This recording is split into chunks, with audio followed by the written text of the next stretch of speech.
Hello everyone, my name is Abhishek Gupta and I welcome you all on this fast track to 50 series, जहां पे हम लोग आरबीडब्ल्यूएम component के जो मोस्ट इंपॉर्टेंट टॉपिक्स हैं उनको कवर अप करने की कोशिश कर रहे हैं in just 25 sessions, so that आप लोग अपने एटलीस्ट 50 मार्क्स इंश्योर कर पाएं out of your total 100 marks in RBWM component भी।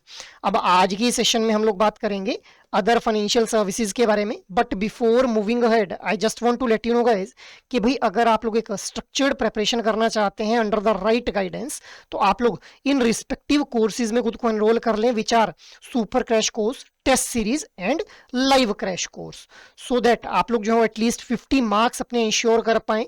सो इन कोर्सेज के बारे में अब हम लोग डिटेल्ड डिस्कशन करेंगे after the end of this particular session. Till then we just start our discussion for today session with a PYQ guys.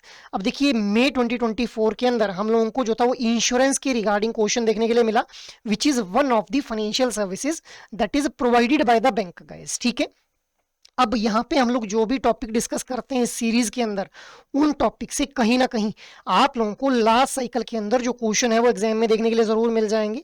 तो आप लोगों ने इस सीरीज के साथ कंसिस्टेंटली जुड़े रहना है, सो दैट आप लोग एटलीस्ट 50 मार्क्स अपने इंश्योर कर पाए out of your total 100 marks in RBWM component भी। अब आज की डिस्कशन को हम लोग स्टार्ट करते हैं विद अदर फाइनेंशियल सर्विसेज। सो देखिए गाइज, हम लोग जानते हैं कि रिटेल बैंकिंग के अंदर हम लोगों को वॉल्यूम ड्रिवन जो कस्टमर्स हैं वो देखने के लिए मिलते हैं। अब इन वॉल्यूम ड्रिवन कस्टमर्स की अलग अलग तरह की फाइनेंशियल नीड्स रहती हैं, और आज की डेट में जो फाइनेंशियल नीड्स हैं those are not restricted to just current account, saving account, loan, FD, RD. Rather जो कस्टमर हैं वो चाहते हैं कि भाई bank should act as a one stop solution for their all kind of financial need guys. अब यहाँ पे कुछ रेगुलेटरी रिस्ट्रिक्शंस की वजह से बैंक जो है वो हर तरह की सर्विसेज तो ऑफर नहीं कर पाते इन कस्टमर्स को।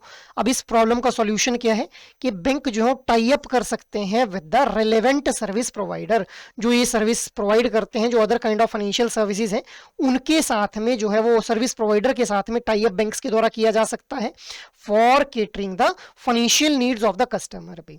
आफ्टर दैट अब हम लोग आते हैं पैरा बैंकिंग एक्टिविटीज के ऊपर कि भाई पैरा बैंकिंग एक्टिविटीज क्या होती हैं। तो देखिए पैरा बैंकिंग एक्टिविटीज को हम लोग जो है वो शेडो बैंकिंग भी बोल देते हैं। जब भी बैंक के द्वारा अदर फाइनेंशियल सर्विसेज प्रोवाइड की जाएंगी which are outside the traditional banking sector, which just operate outside the traditional banking sector, but these services are closely related to the banking function भी। तो उन एक्टिविटीज को, उस तरह की बैंकिंग को हम लोग क्या बोल देते हैं, शेडो बैंकिंग बोल देते हैं भी।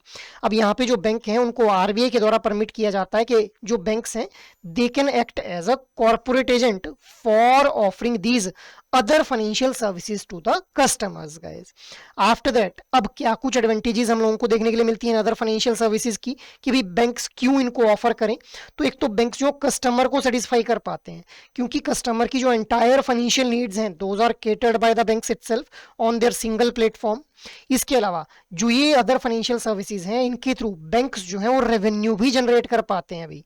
सो distribution of third party products has become a key driver of revenue, क्योंकि जो थर्ड पार्टी प्रोडक्ट जैसे म्यूचुअल फंड, इंश्योरेंस वगैरह प्रोडक्ट ऑफर किए जाएंगे तो यहाँ पे फी बेस्ड इनकम एक बैंक जनरेट कर पाएगा, which becomes a major source of revenue in today's world guys. So fee based income एक बैंक जो अर्न कर पाता है डिपेंडिंग कि किस तरह के प्रोडक्ट को जो है वो बैंक सेल आउट कर रहा है गाइज। अब यहाँ पे किसी भी तरह का रिस्क टेकिंग नहीं लेना हो, मतलब रिस्क टेकिंग के अंदर पार्टिसिपेट नहीं करना पड़ता है बैंक को। मतलब अगर इंश्योरेंस प्रोडक्ट सेल आउट किया जा रहा है तो बैंक इज नॉट मतलब बैंक इज नॉट रिस्पॉन्सिबल कि भी इस इंश्योरेंस के अगेंस्ट जो कवर प्रोवाइड होना चाहिए कस्टमर को वो बैंक की रिस्पॉन्सिबिलिटी नहीं है। Bank is just acting as a agent here for the insurance company guys. So बिना रिस्क लिए हुए fee based income bank generate कर पा रहा है और कस्टमर्स को भी सेटिस्फाई कर पा रहा है। So these are the advantages of other financial services which are provided by the banks to the customer guys. अब अदर फाइनेंशियल सर्विसेज के अंदर सबसे पहले हम लोग बात कर लेते हैं म्यूचुअल फंड्स के बारे में। अब देखिए भाई एक म्यूचुअल फंड क्या है, म्यूचुअल फंड को हम लोग समझते हैं एक एग्जांपल के थ्रू। तो मान लेते हैं छोटे छोटे कस्टमर्स हम लोगों को कुछ देखने के लिए मिल रहे हैं जिनके पास एक सरप्लस वेल्थ तो पड़ी हुई है, बट वो इतनी ज्यादा सरप्लस वेल्थ नहीं है कि वो बहुत बड़ी बड़ी कंपनीज के अलग अलग एसेट्स के अंदर जो है इन्वेस्ट कर पाए।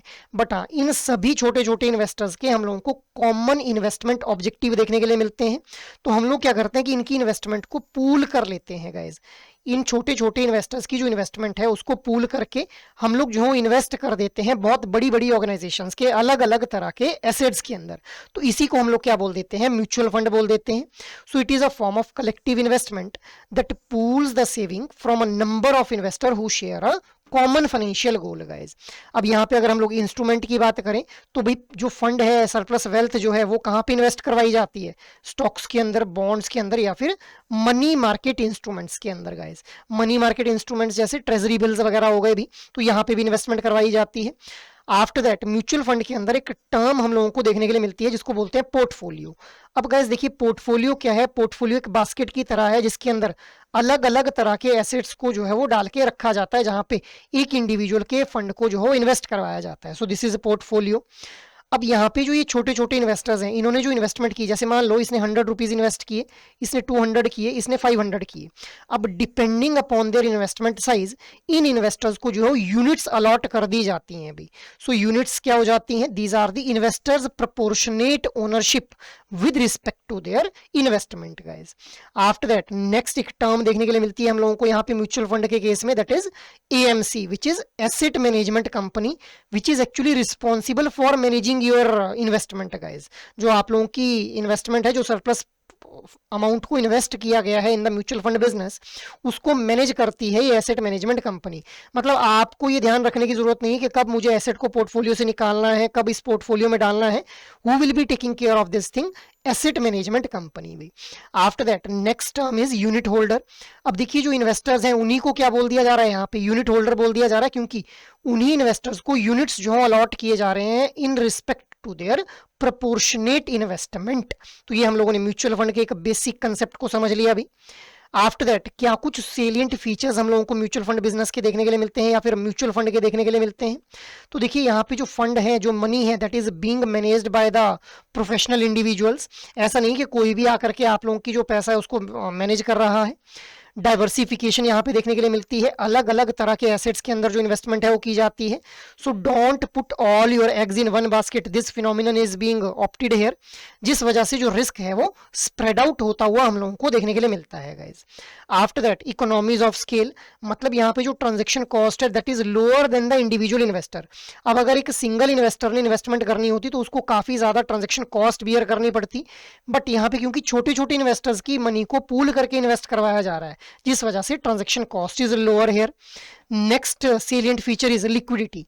तो भाई अगर आप लोगों ने जो अपना फंड है इन्वेस्ट कर रखा है जो म्यूचुअल फंड के अंदर, अगर आप लोगों को फाइनेंशियल नीड अराइज होती है तो you can withdraw that amount by selling the units in the financial market guys. ठीक है, so these are convertible into money by the way of sale in the market. Next is, ये बहुत ही simple हो जाता है अगर आप लोग म्यूचुअल फंड के अंदर इन्वेस्टमेंट कर रहे हैं, इट इज क्वाइट सिंपल।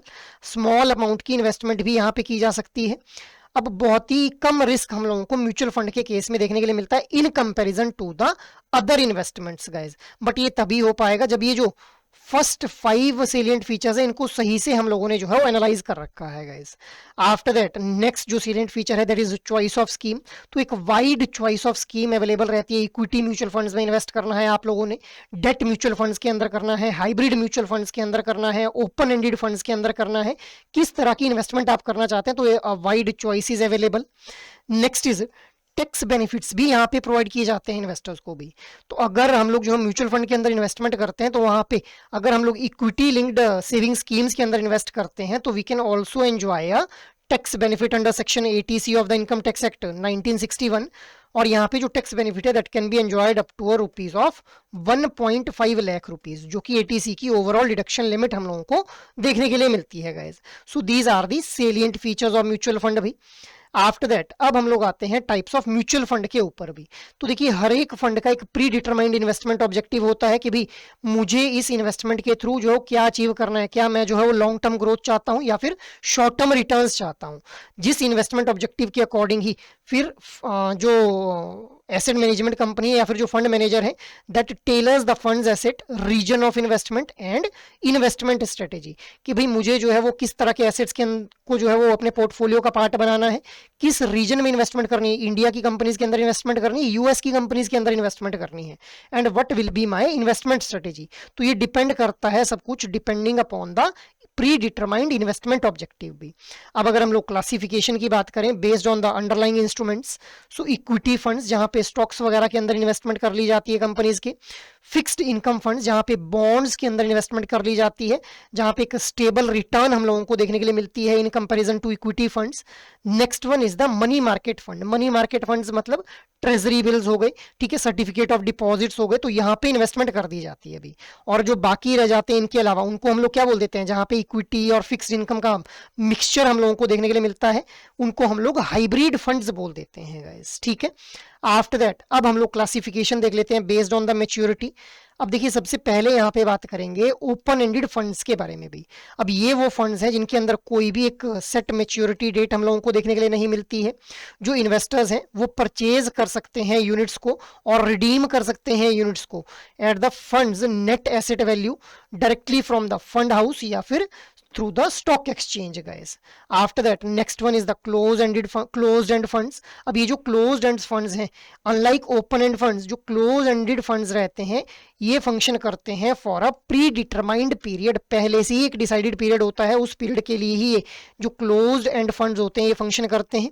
अब यहाँ पे जो यूनिट्स हैं those can only be redeemed on the maturity date, और जो इन्वेस्टर्स हैं those can trade them securities on the stock market to provide the liquidity भी। तो लिक्विडिटी प्रोवाइड करने के लिए उन जो एक प्री डिटरमाइंड डेट रहेगी उस डेट के ऊपर जो है वो उन यूनिट्स को सेल ऑफ करके लिक्विडिटी अटेन कर ली जाएगी। After that third one is the interval fund. अब देखिए ये जो इंटरवल फंड है ये मिक्सचर हम लोगों को देखने के लिए मिलता है किसका, ओपन एंडेड फंड्स और क्लोज्ड एंड फंड्स का गाइस, ठीक है।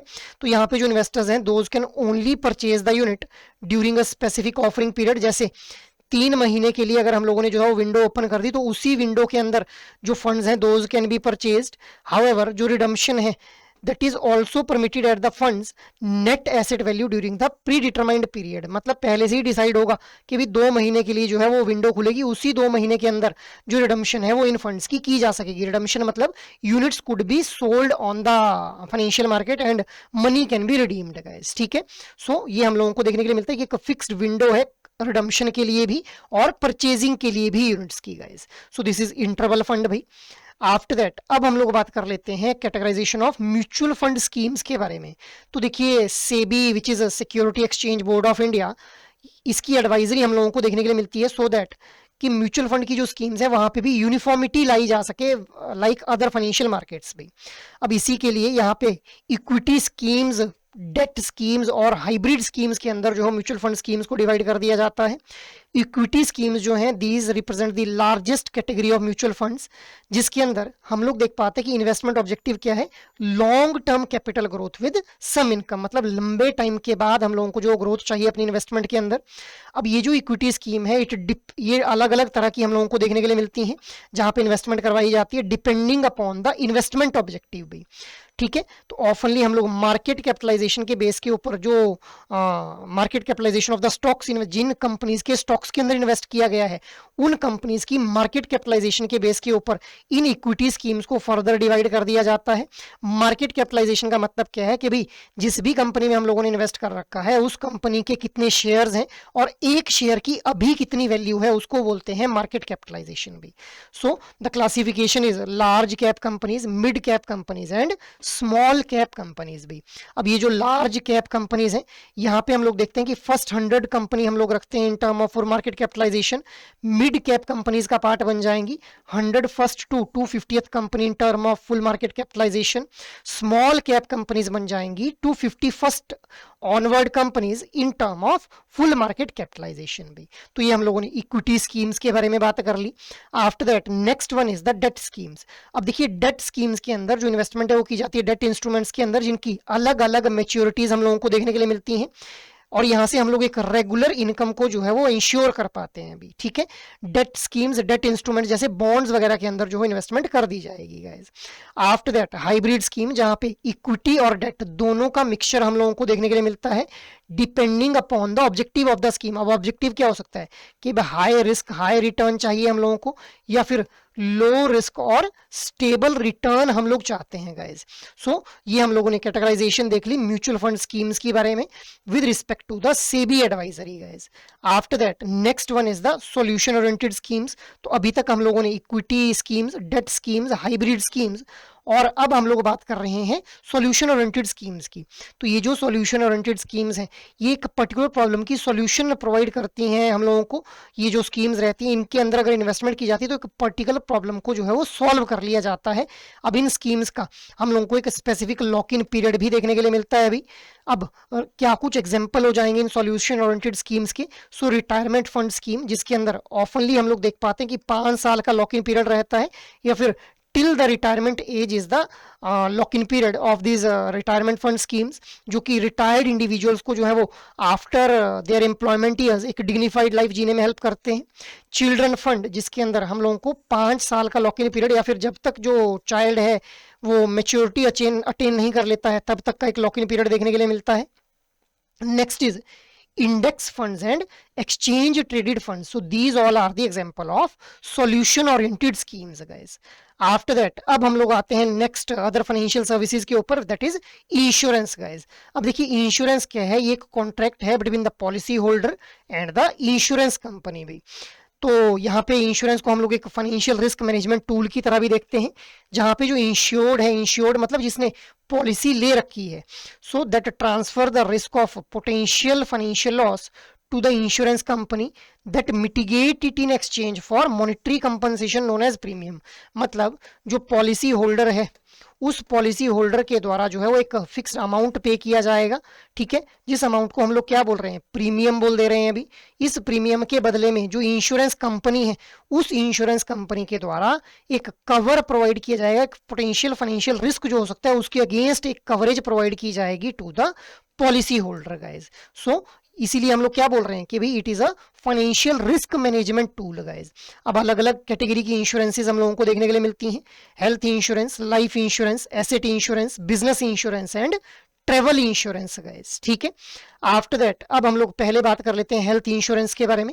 अब देखिए हेल्थ इंश्योरेंस जो है वो एक कॉन्ट्रैक्ट है between the insurance company and the insured person, जो कि कवर करता है मेडिकल कॉस्ट जो कि अराइज हो सकती है इलनेस की वजह से, एक्सीडेंटल इंजरी की वजह से, सर्जरी की वजह से, या फिर किसी और तरह की मेडिकल कॉम्प्लिकेशन की वजह से गाइज।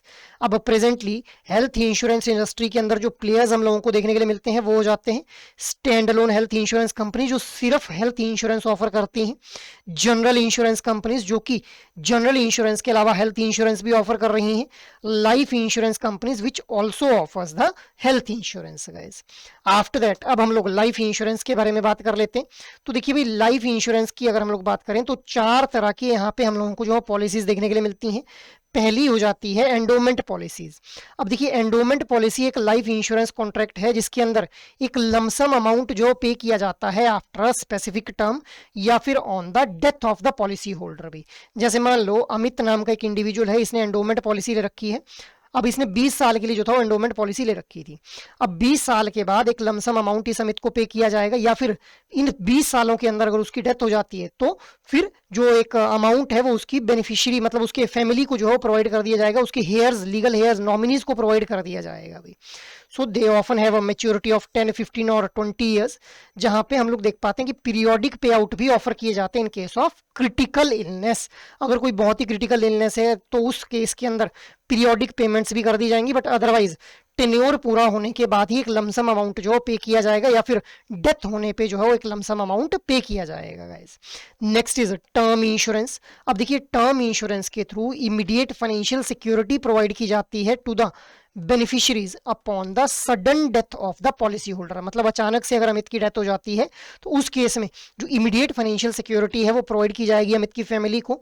बट हाँ ये ध्यान रखेंगे कि यहाँ पे जब जैसे मान लो 20 साल के लिए ये पॉलिसी करवाई थी तो 20 साल के बाद कोई भी मॉनिटरी बेनिफिट जो है वो अमित को नहीं दिया जाएगा। Except the potential tax benefit, जिस वजह से ये हम लोगों को रिलेटिवली कॉस्ट इफेक्टिव जो है वो देखने के लिए मिलती है। कम प्रीमियम यहाँ पे दिया जाता है कस्टमर्स के द्वारा, जैसे 500 रुपए दे देंगे और 1 करोड़ का आप लोगों को जो है वो कवरेज प्रोवाइड कर दिया जाएगा अंडर द टर्म इंश्योरेंस भी। Third one is the money back policy. अब देखिए मनी बैक पॉलिसीज और एंडोमेंट पॉलिसीज दोनों में एक बहुत ही थिन डिफरेंस हम लोगों को देखने के लिए मिलता है कि जो मनी बैक पॉलिसीज हैं यहाँ पे एक रेगुलर अमाउंट जो है वो पीरियोडिक पे आउट जो है वो कस्टमर्स को दिए जाते हैं, पॉलिसी होल्डर को दिए जाते हैं, ठीक है, through out the policy duration. जैसे 20 साल के लिए अगर पॉलिसी करवाई है तो अगर 5-5 साल के बाद वहां पे जो है वो कुछ कुछ अमाउंट जो है वो पॉलिसी होल्डर को दे दिया जाएगा।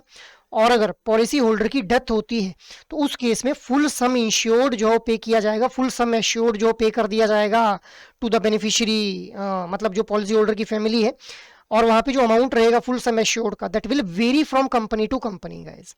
Fourth one is the pension plan, जो कि आइडियल रहते हैं, डिजाइन किए जाते हैं for the senior citizen and those individuals जो कि रिटायरमेंट के बाद जो है वो फाइनेंशियल सिक्योरिटी चाहते हैं भी।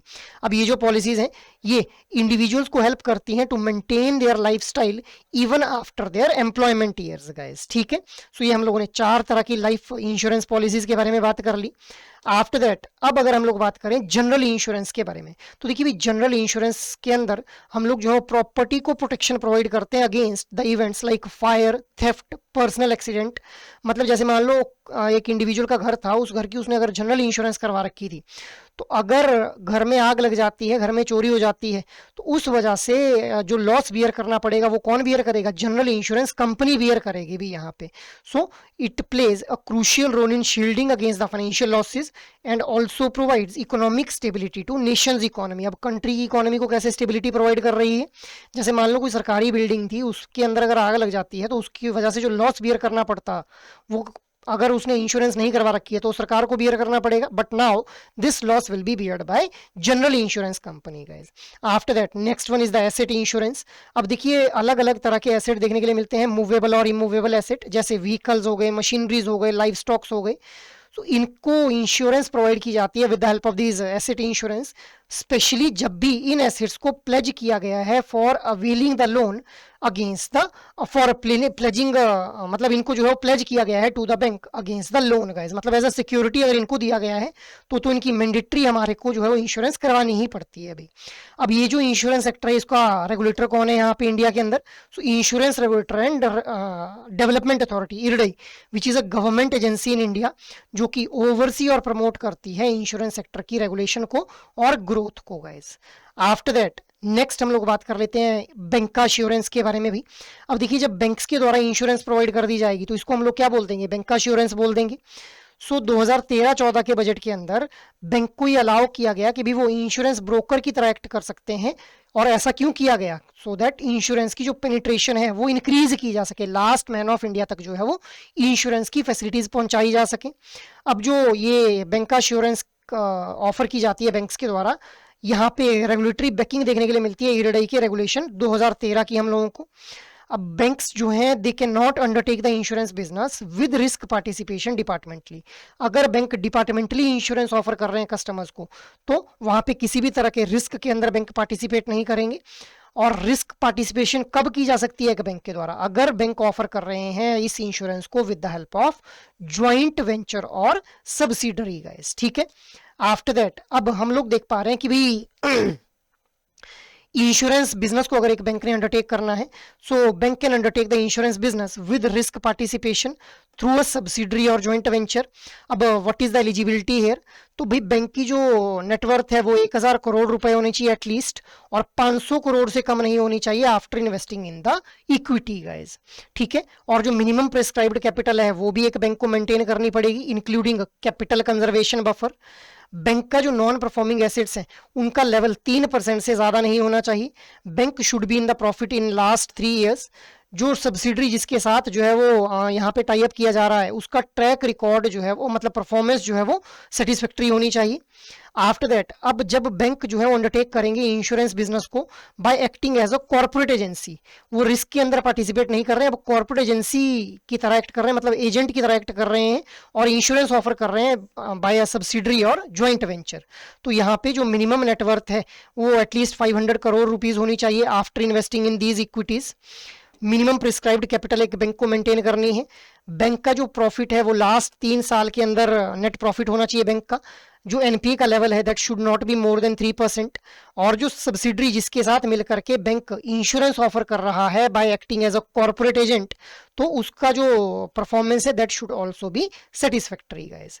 आफ्टर दैट अब अगर बैंक जो डिपार्टमेंटली ऑफर कर रहा है भाई इसको इंश्योरेंस को, तो वहां पे bank need to have a licence from IRDAI after paying a non refundable deposit and annual fee guys. इसके अलावा बैंक को जो 50 लाख रुपए का डिपॉजिट मेंटेन करना पड़ेगा, ठीक है, with another bank as per the IRDAI regulations.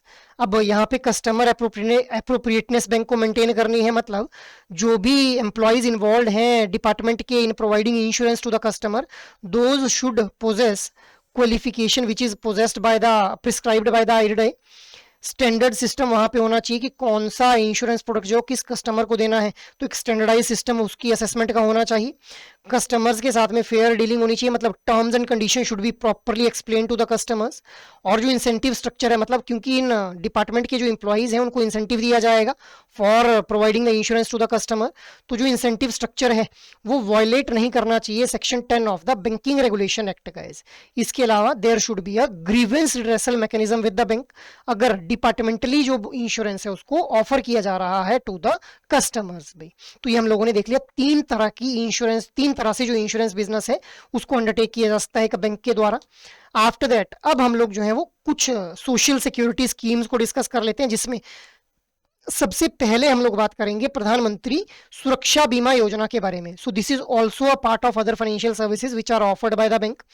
अब देखिए it is an accidental insurance, और ये किस मैकेनिज्म के ऊपर जो ऑपरेट करती है, तो यहाँ पे जो कवर रहता है, जो कवरेज प्रोवाइड की जाती है that is renewable from year to year basis.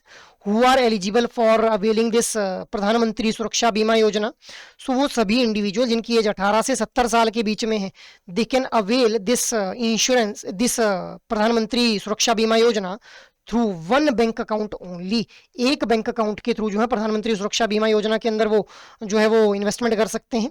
अब यहाँ पे जब भी प्रधानमंत्री सुरक्षा बीमा योजना के अंदर एनरोल करना होगा किसी ने खुद को, तो Aadhaar is the primary KYC document. Enrolment period जो रहेगा that will be from 1 June to 31 May. और जो सब्सक्राइबर्स हैं जिन्होंने इस प्रधानमंत्री सुरक्षा बीमा योजना के अंदर खुद को एनरोल करना है, those are required to give their auto debit consent भी। अब क्या कुछ बेनिफिट्स यहाँ पे प्रोवाइड किए जाएंगे, तो देखिए अगर एक इंडिविजुअल की डेथ हो जाती है बिकॉज ऑफ एक्सीडेंट, तो 2 लाख रुपए उसको दिए जाएंगे सम इंश्योर्ड। अगर टोटल इरिवर्सिबल लॉस हो जाता है, उसका मतलब उसके दोनों हाथ, दोनों आंखें, दोनों पैर चले जाते हैं एक्सीडेंट में, तो उस वजह से उसको जो है 2 लाख रुपए दे दिए जाएंगे। अगर उसको वहां पे जो टोटल एंड इरिवर्सिबल लॉस हो जाता है ऑफ वन आई साइट, उसका एक हाथ या फिर एक पैर जो खत्म हो जाता है एक्सीडेंट के अंदर, तो वहां पे 1 लाख रुपया जो है वो इंडिविजुअल को दे दिया जाएगा भी। आफ्टर दैट अब क्या एनुअल प्रीमियम पे करना है, क्योंकि प्रीमियम तो पे करना पड़ेगा। It is also a part of kind of insurance scheme जो कि सोशल सिक्योरिटी स्कीम की तरह गवर्नमेंट के द्वारा लॉन्च की गई थी अभी। तो एनुअल प्रीमियम कितना देना है, 20 रुपए पर मेंबर को देने हैं, और ऑटो डेबिट का जो कंसेंट है वो देना पड़ेगा आफ्टर द फर्स्ट इंस्टॉलमेंट। अब ये जो इसके अंदर कवरेज प्रोवाइड की जा रही है ये कब टर्मिनेट हो जाएगी, जब एक इंडिविजुअल 70 साल की उम्र अटेन कर लेगा, या फिर वो एक अपने बैंक अकाउंट को क्लोज कर देगा, या फिर उसके बैंक में सफिशिएंट बैलेंस नहीं रहेगा। उस केस में भी जो कवरेज है अंडर दिस प्रधानमंत्री सुरक्षा बीमा योजना दैट विल बी टर्मिनेटेड। या फिर वो एक से ज्यादा बैंक अकाउंट के थ्रू जो है वो कवरेज लेने की कोशिश कर रहा था इस प्रधानमंत्री सुरक्षा बीमा योजना के अंदर, तब भी उसका जो कवर है वो टर्मिनेट कर दिया जाएगा भी। तो ये हम लोगों ने प्रधानमंत्री सुरक्षा बीमा योजना के बारे में बात कर ली। आफ्टर दैट अब हम लोग नेक्स्ट सोशल सिक्योरिटी स्कीम के बारे में बात कर लेते हैं, that is Atal pension Yojana. So it is also a social security programme in India, जिसको 9 मई 2015 के अंदर लॉन्च किया गया। जिसको कौन एडमिनिस्टर करता है, PFRDA, that is pension fund regulatory development authority of India guys. सो ये यहाँ पे एक वॉलंटरी कॉन्ट्रीब्यूशन जो की जाती है डिपेंडिंग अपॉन कि कितने अमाउंट की पेंशन आप लोग चाहते हैं भाई।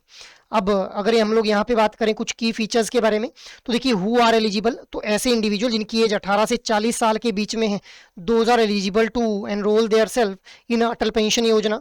और कितना कंट्रीब्यूशन इनको करना है ये डिपेंड करेगा कि कितना अमाउंट जो पेंशन का चाहते हैं गाइस। अब 1 अक्टूबर 2022 के बाद जो इनकम टैक्स पेयर्स हैं, जो इनकम टैक्स पे करते हैं, उनको जो है इन एलिजिबल कर दिया गया from joining this Atal pension योजना गाइस। अब जो मंथली पेंशन है दैट मतलब कितनी मंथली पेंशन दी जाएगी, तो subscriber receives guaranteed minimum monthly pension at the age of 60 years with the option of 1000, 2000, 3000, 4000 or 5000. So depending upon the pension amount they can choose their voluntary contribution भी। अब यहाँ पे जो मंथली पेंशन है वो अवेलेबल रहती है to the subscriber, उनके स्पाउस को, और उनकी डेथ के बाद जो कॉर्पस है वो उनके नॉमिनी को दे दिया जाता है गाइस। तो ये हम लोगों ने अटल पेंशन योजना के बारे में बात कर ली।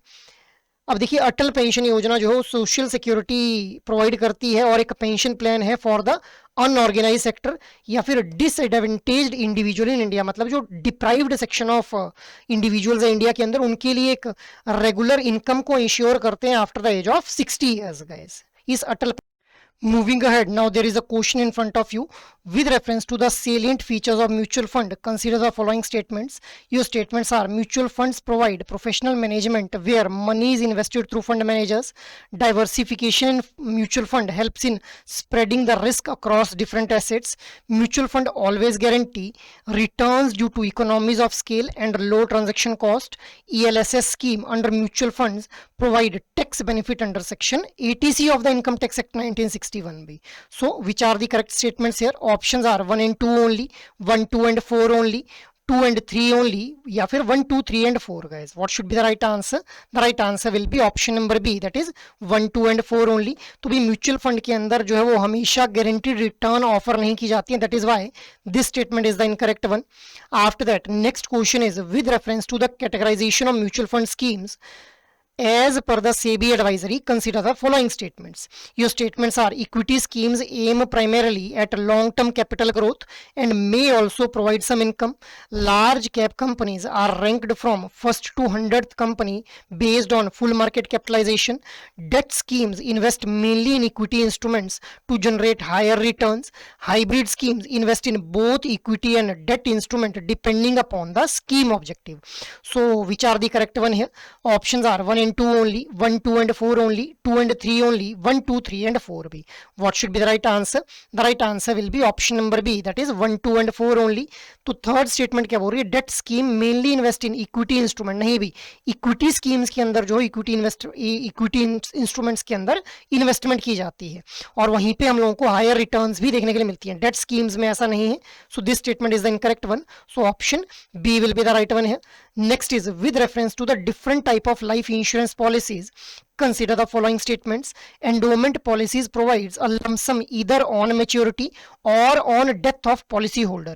Second is term insurance policies provide monetary benefits at the end of policy term. Money back policies provide periodic payout during the policy term and full sum assured on the death. Pension plans are designed to provide financial security during the retirement. So which of the above statements are correct here? Options are 1 and 2 only, 1, 3 and 4 only, 2 and 3 only, 1, 2, 3 and 4 B. What should be the right answer? The right answer will be option number B, that is 1, 3 and 4. तो second statement के अंदर किसी भी तरह का monetary benefit हम लोग को देखने के लिए नहीं मिलता है टर्म इंश्योरेंस में, जिस वजह से ये स्टेटमेंट गलत हो जाती है। तो ऑप्शन बी सही हो जाता है हमारा यहाँ पे भी। Next is with reference to the bank undertaking insurance business through subsidiary और joint venture. Consider the following statements. For risk participation in insurance business, the bank must have a net worth of at least 1000 crore. For insurance broking or corporate agency, the minimum net worth required is 500 crore after investing in the equity. In both cases, the level of NPA should not exceed 5%. In both cases, bank should have a net profit in last 3 years and a satisfactory performance track record of subsidiary. So which of the above statements are correct here? Options are 1 and 2 only, 1, 2 and 4, 2 and 3 only, 1, 2, 3 and 4 B. What should be the right answer? Option B will be the right one, क्योंकि यहाँ पे 5% नहीं भी 3% से ज्यादा नहीं होना चाहिए NPA. So option B will be the right one here. Next is with reference to the Atal Pension Yojana, consider the following statements. Atal Pension Yojana is open to all Indian bank account holders aged 18 to 40 years. Income taxpayers are eligible to join Atal Pension Yojana even after 1st October 2022. Subscribers receive a guaranteed minimum monthly pension starting at the age of 60 years. After the death of subscriber and spouse, the corpus is returned to the nominee. Which of the above statement are correct here? Options are 1 and 3 only, 1, 3 and 4 only, 2 and 4 only, 1, 2, 3 and 4. What should be the right answer? The right answer will be option number B, that is 1, 3 and 4. So income taxpayers are not eligible to join Atal Pension Yojana after 1 October 2022 guys. So option B will be the right one here. तो ये हम लोगों ने other financial services के बारे में बात कर ली भी. आफ्टर दैट अब अगर आप लोग किसी भी तरह की गाइडेंस चाहते हैं रिगार्डिंग योर JIB एग्जाम तो एडुटैप की वेबसाइट के ऊपर विजिट कर लें. यहाँ जाते ही कोर्सेज नाम का ये टैब देखने के लिए मिलेगा. यहाँ जाते ही JIB कोर्सेज के ऊपर आप लोगों ने क्लिक कर लेना है. जैसे ही आप लोग JIB कोर्सेज के ऊपर क्लिक करेंगे तो यहाँ पे अलग अलग तरह के जो कोर्सेज हैं वो आप लोगों को देखने के लिए मिल जाएंगे भी. जहां पे सबसे पहले हम लोग बात करेंगे अलग अलग तरह की जो कोर्सेज हैं इनमें JIB के लिए जो ट्रायल कोर्स ऑफर किया जा रहा है जिसके अंदर 1 रुपी के अंदर आप लोगों को JIB के कंप्लीट मास्टर कोर्स का जो एक्सेस है वो प्रोवाइड किया जा रहा है for 24 hours. So you can just check it out this trial course. After that अगर आप लोग कंप्लीट एक्सेस चाहते हैं इस मास्टर कोर्स के लिए तो यहीं पे आप लोगों को जो JIB कंप्लीट मास्टर कोर्स देखने के लिए मिलेगा जिसके अंदर JIB एग्जाम की जो चारों कंपोनेंट्स हैं उनकी कॉम्प्रिहेंसिव प्रिपरेशन आप लोगों को करवाई जाएगी with the help of concept classes जो कि 15 से 20 मिनट की रहती हैं. इसके अलावा एग्जाम से ठीक पहले आप लोगों को लाइव क्लासेस प्रोवाइड की जाएंगी. आप लोग कंटेंट को रिवाइज कर पाएं इसके लिए कंसेप्ट नोट्स दिए जाएंगे. आप लोगों को कंटेंट को प्रैक्टिस सही से करना आ जाए उसके लिए आप लोगों को solved PYQs, chapter wise mock test और फुल लेंथ मॉक टेस्ट भी दिए जाएंगे भी. So you can enrol in this particular course. अगर आप लोग एक कॉम्प्रिहेंसिव प्रिपरेशन करना चाहते हैं और इंडिविजुअल कंपोनेंट के लिए अगर मास्टर कोर्स चाहते हैं तो IND-IFS, PPB, AFM और RBWM चारों कंपोनेंट्स के लिए इंडिविजुअल मास्टर कोर्सेज भी अवेलेबल हैं भी. इसके अलावा अगर आप लोग सिर्फ मोस्ट इंपॉर्टेंट टॉपिक्स को टारगेट करते हो 120 आवर्स की ड्यूरेशन के अंदर JIB एग्जाम के चारों कंपोनेंट्स के जो मोस्ट इंपॉर्टेंट टॉपिक्स हैं उनको कवर करना चाहते हैं तो लाइव क्रैश कोर्स बैच 5 में खुद को एनरोल कर लें जहां पे लाइव क्लासेस के थ्रू मोस्ट इंपॉर्टेंट टॉपिक्स आप लोगों को करवाए जाएंगे. आप लोगों को रिवीजन पर्पज के लिए कंसेप्ट नोट्स प्रोवाइड किए जाएंगे. आप लोग कंटेंट को सही से प्रैक्टिस कर पाएं इसके लिए आप लोगों को solved PYQs, chapter wise mock test और फुल लेंथ मॉक टेस्ट भी प्रोवाइड किए जाएंगे भी. So you can enrol in this particular course. अगर आप लोग मोस्ट इंपॉर्टेंट टॉपिक्स को टारगेट करते हुए प्रिपरेशन करना चाहते हैं और अगर आप लोग चाहते हैं कि just you want to spare 60 hours for your preparation तो आप लोग जो है वो सुपर क्रैश कोर्स में खुद को एनरोल कर लें जहां पे 60 आवर्स की ड्यूरेशन के अंदर मोस्ट इंपॉर्टेंट टॉपिक्स आप लोगों को कवर करवाए जाएंगे with the help of live classes for all components. इसके अलावा रिवीजन पर्पज के लिए कंसेप्ट नोट्स, प्रैक्टिस के लिए आप लोगों को solved PYQs, chapter wise mock test और फुल लेंथ मॉक टेस्ट भी प्रोवाइड किए जाएंगे भी. So you can also enrol in this particular course. और अगर आप लोगों को लग रहा है आप लोगों की प्रिपरेशन तो कंप्लीट है, अब आप लोगों को सिर्फ अपनी इवैल्यूएशन करनी है तो आप लोग टेस्ट सीरीज में खुद को एनरोल कर लें जहां पे solved PYQs right from May 2023 to November 2025. इसके अलावा चैप्टर वाइज मॉक टेस्ट और फुल लेंथ मॉक टेस्ट भी प्रोवाइड किए जा रहे हैं भी. So you can enrol in any of these particular courses depending upon your need for JIB preparation guys. So that is all from my side for this particular session. I hope ये session आप लोगों के लिए काफी fruitful रहेंगे और अगर actual में ये सेशन आप लोगों को पसंद आते हैं तो इन सेशंस को आप लोग लाइक, शेयर और सब्सक्राइब कर लें. और अगर आप लोगों की कोई भी क्वेरी हो तो आप लोग मेल जरूर करें hello@edutap.co.in के ऊपर. जय हिंद.